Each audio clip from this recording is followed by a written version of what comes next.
Hello friends, तो कैसे हैं आप सभी लोग। आई होप आप सभी लोग बढ़िया होंगे और अपने अपने एग्जाम में लगे हुए होंगे।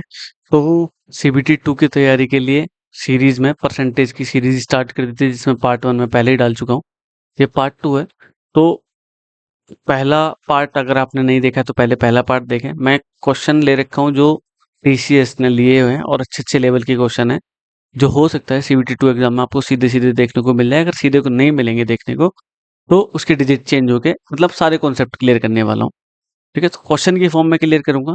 तो ज्यादा समय ना खराब करते हुए हम सीधे क्वेश्चन स्टार्ट करते हैं। ठीक है, आपने अगर पहली वीडियो नहीं देखी तो आप पहली वीडियो जाके देख सकते हैं। ठीक है, स्टार्ट करते हैं। क्वेश्चन को पढ़ेंगे और करते हैं स्टार्ट की क्या कह रहा है क्वेश्चन में। हम्म,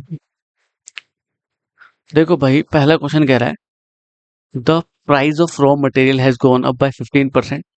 labour cost has also increase from 25% to cost of raw material to 30%। मतलब 25% की जगह 30% बढ़ गया। ठीक, कब बढ़ा? जब 15% हमने रॉ मटेरियल का प्राइस बढ़ा दिया। ठीक है, by how much percentage should there be reduction in the use of raw material to keep the cost same. भाई कॉस्ट मतलब कॉस्ट सेम का मतलब क्या है? एक्सपेंडिचर। एक्सपेंडिचर दो फैक्टर्स पे कम से कम दो फैक्टर्स पे डिपेंड करता है। एक किसी भी चीज का प्राइस और एक किसी भी चीज का कंजप्शन। इसके बाद तुम कुछ भी डाल सकते हो। जैसे इसमें क्या लेबर प्राइस डाल रखा है, लेबर कॉस्ट डाल रखा है, तो लेबर कॉस्ट और होगा। तो ये तीन चीजों पे डिपेंड करेगा। इन तीन चीजों पे डिपेंड करके एक्सपेंडिचर बनेगा। अगर एक्सपेंडिचर को सेम रखना है तो इन तीनों में से ही अगर दो बढ़ेंगे तो एक को कम करना पड़ेगा, दो कम होंगे तो एक को बढ़ाना पड़ेगा, ऐसे करके होगा। ठीक है, तो पहले जो जो दे रखा है वो उसकी बात कर लेते हैं। प्राइस 15% बढ़ रहा है। अगर प्राइस 15% बढ़ रहा है, इसका मतलब क्या है? अगर प्राइस पहले 100 था तो अब कितना हो गया? 115 है। लेबर कॉस्ट 25% से बढ़कर 30% हो गया है। मतलब पहले 25% बढ़ रहा था, अब 30% बढ़ रहा है। ठीक है, ये है। इस कंजप्शन को हम बाद में देखेंगे। कंजप्शन हम देखेंगे बाद में। तो 20% 25% बढ़ने का मतलब क्या है? नया, सॉरी, 125% हो गया ये। और 30% बढ़ने का मतलब क्या है? 115 में 30% बढ़ाएंगे तो 13 अपॉन, सॉरी, 10 से मल्टीप्लाई करना पड़ेगा।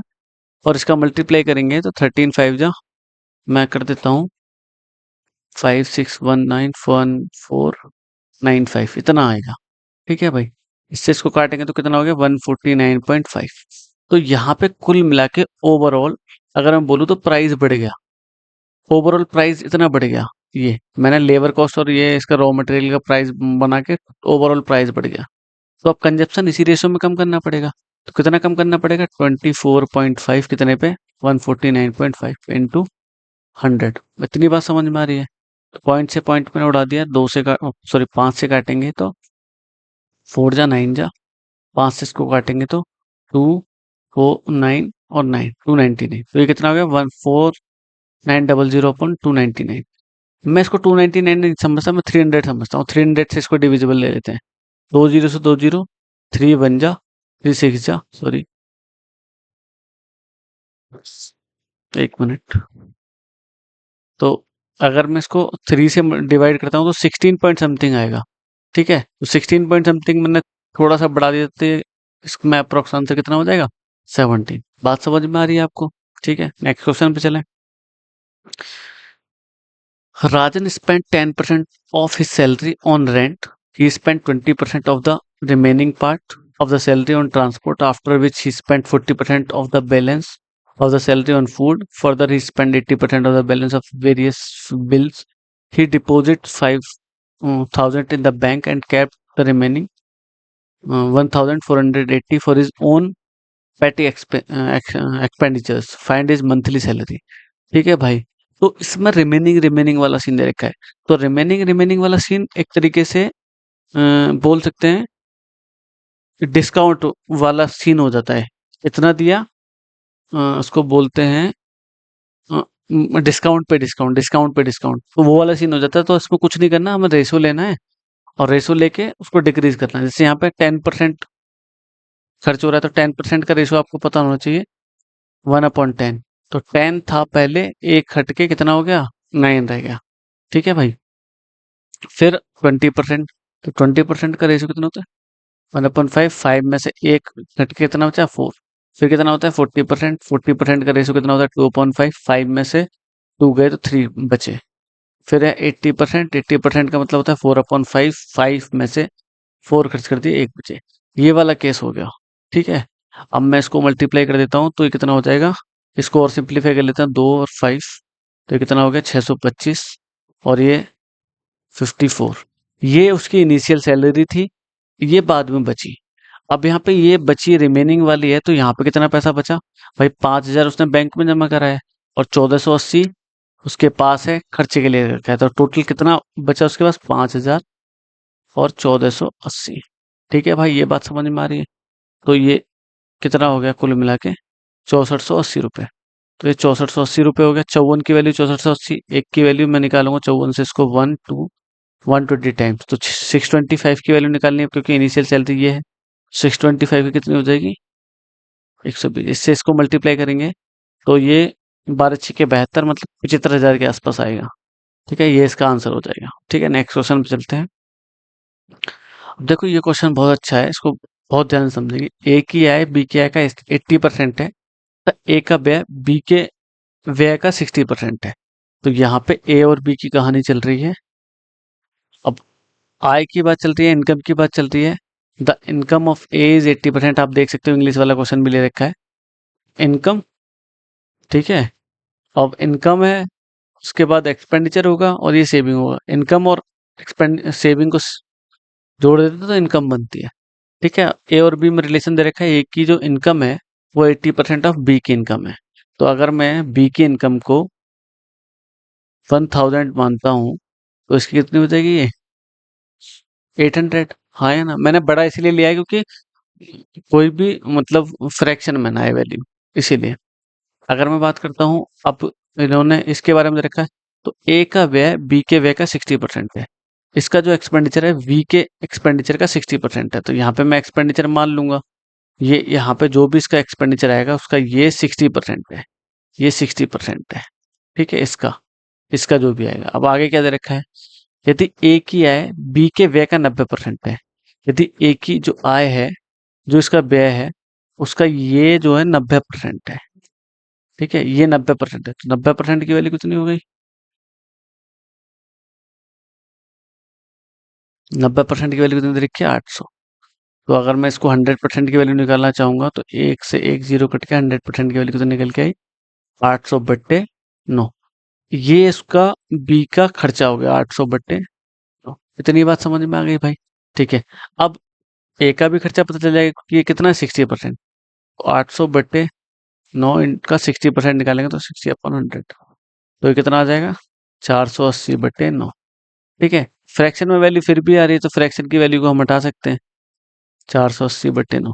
फ्रैक्शन की वैल्यू हटाने का तरीका क्या है? जो भी डिवाइड में दे रखा है, या तो सेम है तो सेम से मल्टीप्लाई कर दो, अगर सेम नहीं है तो उनका एलसीएम लेके। तो 9 और 9 सेम है तो 9 से मल्टीप्लाई कर दो सब तरफ। 9 9 9 9। तो ये कट गया, ये कट गया, ये कितना आ गया? 7200।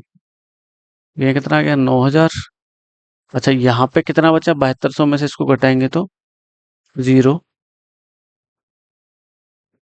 अब मैं यहाँ पे ही रेशो कम ले लेता हूँ, एक एक जीरो हटा देता हूँ यहाँ पे भी, क्योंकि ये रेशो था, ये भी रेशो था अपना अपना। तो मैं यहाँ पे हटा देता हूँ, एक्चुअल रुपए निकल आएंगे। हमें रुपए से मतलब ही नहीं है एक्चुअल से, तो यहाँ कितना बचेगा? यहाँ 240 बचेगा और यहाँ पे कितना बचा है? 100। तो यहाँ पे आपको पता चल रहा है कितने का इंक्रीमेंट हो रहा है। वो ये कहना चाह रहा है ए का जो सेविंग है वो बी के सेविंग से कितना ज्यादा है, तो कितना ज्यादा है? 140%। हाँ है ना? बाकी अगर 7200 लेके भी चलोगे तो भी वही आएगा आंसर, आंसर नहीं बदलेगा। अब कह रहा है राघव अपनी आय का 80% व्यय करता है, यदि उसकी आय में 12% की वृद्धि होती है तथा बचत में 10% की कमी होती है तो उसके व्यय में कितने परसेंट की वृद्धि होगी? मैं इंग्लिश में पढ़ के बताता हूँ। Raghav spends 80% of his income if his income increases by 12% and the saving decrease by 10%। तो जैसे जैसे बोलेगा वो कर देते हैं। भाई इनकम बनती कैसे है? इनकम बनती है एक्सपेंडिचर से और सेविंग से, इन दोनों को जोड़ देते हैं। अब राघव अपनी आय का 80% व्यय करता है, मतलब अगर मैं उसकी आय को 100% मानता हूँ, मतलब उसकी जो भी इनकम है उसको 100% मानता हूँ, और एक्सपेंडिचर 80% रहेगा, क्योंकि 80% खर्च कर रहा है, तो मैं अगर 100 इनकम है, 80 इसका 80% हो गया। क्या, तो सेविंग कितना बचेगा? 100 उसकी इनकम है, 80 वो खर्च करता है, तो 20 बचाएगा। हाँ या ना? ठीक है। अब वो कहता है यदि इनकम 12% बढ़ जाए, ये 12% बढ़ रही है, तो नई इनकम कितनी आ जाएगी? 112। ठीक है, और बचत में 10% की कमी कर रहा है, इसमें 10% कम कर रहा है, मतलब 20 का 10% दो होगा, 10% कम कर देंगे तो कितना आ जाएगा? 18। आया ना? अगर 112 में से, तो फिर खर्च कितने कर रहा होगा? जब 18 बचा रहा है, 112 में से 18 बचा रहा है, तो खर्च कितने कर रहा होगा? तो यहाँ देख लेते हैं। 12 में से 8 गए, 4, और अच्छा, 12 सीधे सीधे घटा देते हैं, और फिर यहाँ पे कितने बच रहे हैं? 6, 194 आ जाएगा। कितना बढ़ रहा है? 14 कितने पे? 80 पे, इंटू 100। 20 से ये 5 बार, 20 से ये 4 बार, 4 से ये 7 बार, ये 2 बार, 35/2 कितना आ गया? 17.5। 17.5 ये रहा ऑप्शन में, तो 17.5 हम आंसर लगा देंगे। नेक्स्ट क्वेश्चन में चलते हैं। देखो, ये क्वेश्चन बहुत अच्छा दे रखा है। ABC spend 80%, 85%, 75% of their income respectively if their saving are in the ratio 8:9:20, and the difference between the incomes A and C is 1800, then the income of B। तो फिर से हम एबीसी की बात कर रहे हैं, तो एबीसी को रख लेते हैं ABC।